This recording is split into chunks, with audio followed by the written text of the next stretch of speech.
describe what Dale Carnegie does and from the start to finish of what someone experiences with it.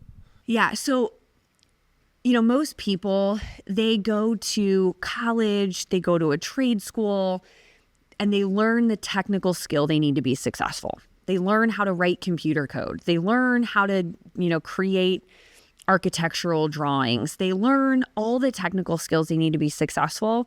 But then what they often find is that when they get into a job, they realize, oh, that's the easy part. The hard part is having to work with people. And so what we do is we help people work together. How do you better communicate? How do you lead other people? How do you build relationships? How do you influence other people? That's really what we get to do. So we work with some individuals, but mostly we're working with organizations. Lots of technical, right, where people need the strong technical skills. Construction, engineering, manufacturing, healthcare, all of those are places where they have to have strong technical, but they also need those critical business skills. And that's really what we get to come in and do for companies. And why is it called Dale Carnegie? So it was started by Dale Carnegie, who's actually from Missouri. He started the business in 1912 up in New York City. He actually started teaching public speaking. And he rented out the YMCA. He had a group of people show up on the first night. And within about 30 minutes, he ran out of stuff to say. And so he was like, oh my gosh, what am I going to do? Like, I just had all these people come in here. This is all I had to say. I was going to teach him about public speaking. And then he kind of clicked with him and he thought, wait, what if I get them talking? So he started having the people that were there get up in front of the room and they loved it. And so he was like, okay, well, maybe there's something to this. So he kept doing it for a while. And what he quickly found out was that people didn't just need public speaking skills. They needed to figure out how to better work together. They needed to figure out how to build their confidence. They needed to figure out how they could get, whatever person on the other side of the table to see things from their perspective. And so he ended up writing the book in 1936, How to Win Friends and Influence People, which is still today. It's kind of crazy if you think about it. I mean, there's so many incredible authors out there. Stephen Covey, Zig Ziglar, Simon Sinek. You can look at all of these things, and if you go back and you read How to Win Friends and Influence People, it's all there. And he wrote that book in 1936, and it's just as relevant today as it was back then. And so now what's the biggest challenge that you're facing in the business, or maybe what does the business look like now? What's it trying to do? What's the next vision?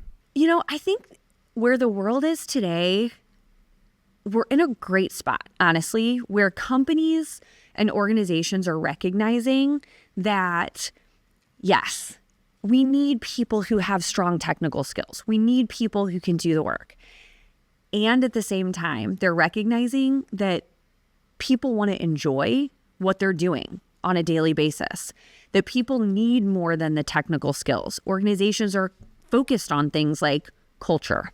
They're focused on things like, how do I retain my high quality talent? How do I attract high quality talent? Well, a lot of those things that people are looking for today are opportunities to learn. They say, I want to be in a place where they actually care about my development.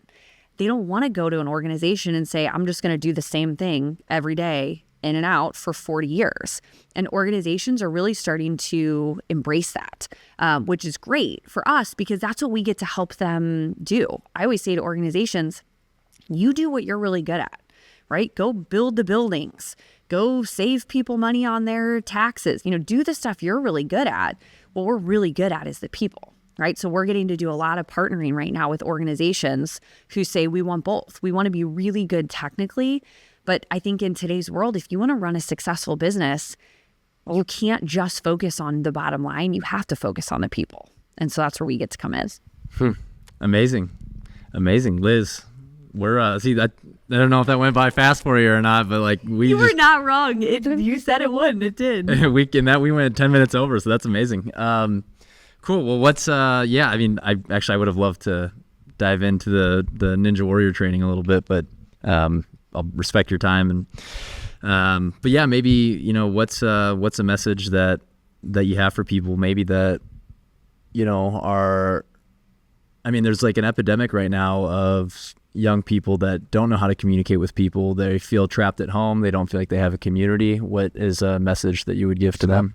Yeah, there actually is a lot of research right now on, like, they call it the third space, right? They say that you have your home, you have work, but we're losing this third space. This idea of whether it was a gym, a church, something where you would go and build connections.